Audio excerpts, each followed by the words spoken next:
Senator Sanders. Thank you, Mr. Chairman, and Mr. Secretary, thank you very much for being here. I know we all look forward to working with you to address this horrendous crisis. Mr. Secretary, as you well know, the American people are outraged that a small number of Wall Street executives, through their greed, their recklessness, and likely illegal behavior, have plunged us into the worst financial crisis since the Great Depression. We all know that millions of Americans have lost their jobs, their savings, their homes, their pensions, their health insurance, while the CEOs of the largest financial institutions in this country that caused this crisis are still holding on to their jobs. Millions of Americans lost their jobs. These guys who caused the crisis still have their jobs, while over a period of years they made out like bandits. Now, I don't have a lot of time, so I'd like you to, if you could, just give me a yes or no answer to the following questions. In 2006 and 2007, Lloyd Blankfein, the CEO of Goldman Sachs, was the highest paid executive on Wall Street, making over $125 million in total compensation. Due to its risky investments, Goldman Sachs now has over $168 billion in total outstanding debt. It's laid off over 10% of its workforce. Late last year, the financial situation at Goldman was so dire that the taxpayers of this country provided Goldman Sachs with a $10 billion bailout. Very simple question that I think the Americans people want to know. Yes or no, should Mr. Blankfein be fired from his job and new leadership be brought in? Senator, that's a judgment his board of directors have to make. I want to say one thing which is very important. Everything we do going forward has to be judged against the impact we're going to have on the American people and the prospects for recovery.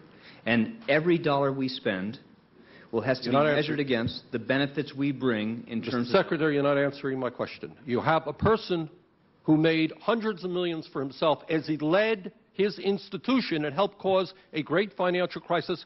We have put, as taxpayers, $10 billion to bail him out, and we have no say about whether or not he should stay on the job? No, I didn't say that. I think there will be circumstances, as there have been already, where the government intervention will have to come with very tough conditions, including changes in management and leadership of institutions. And where we believe that makes sense, we will do that. I just asked you, do you believe that is the case with Goldman Sachs? In this case, I'm not going to change my answer, but I want to just say one thing. I feel deeply offended by the judgments you've seen these boards of directors make. I think they've made our task much harder going forward. But we are not going to fire the leadership, and we're going to keep these same guys who caused this crisis in power and who made huge sums of money. Where we think that is the most effective strategy for our country, we will do that. All right. I have a strong disagreement. I think the American people, if they're going to pour hundreds of billions of dollars into these institutions, want a new slate of leadership so that we can work with them to move us in a new direction. Second question. Mr. Bunning raised the issue of the Fed. I'll take it in a different direction. We all talk about the $700 billion in TARP funding that the taxpayers have put up. We don't talk too much about the $2.3 trillion of Fed loans that went out. Now, every member of this committee has engaged in huge debates on the floor of the Senate or the House over $10 million here, $50 million there. Should it go here? Should it go there? We put $2.3 trillion at risk from the Fed. I have no idea, nor I believe does anybody else here know where one nickel of that money went, who got it, what the terms are, what's being repaid. Will you make public, or work with Mr. Bernanke, to make public so that all of us will know who received this $2.3 trillion? Chairman Bernanke testified publicly yesterday that he's going to bring a new level of disclosure and transparency to the actions of the Fed. He believes in that. I think it's important to do. Happy to work with him on how best to do that. Happy to come testify with him together to try to make sure that on all these programs we're providing a level of transparency. You didn't answer the question. Will $2.3 trillion went out? Now, how do I get some of it? How do the people in Vermont get online to get some of the money? They're all very curious.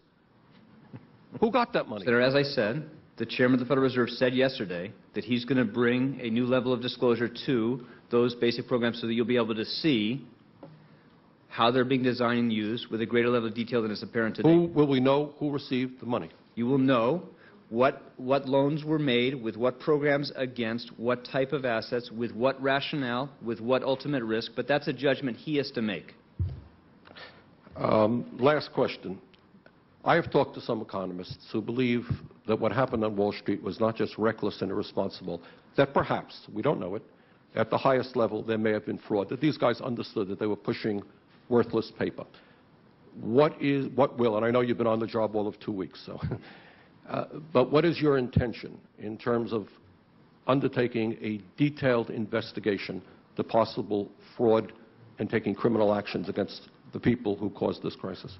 My intention, Senator, is to work very closely with Mary Shapiro. This is her responsibility, the SEC's broad responsibility, and we need to make sure they have not just the resources, but the quality of talent and people necessary to bring a much more forceful, credible enforcement mechanism. And I think it's very important to do so, and I know she's committed to it too. Thank you.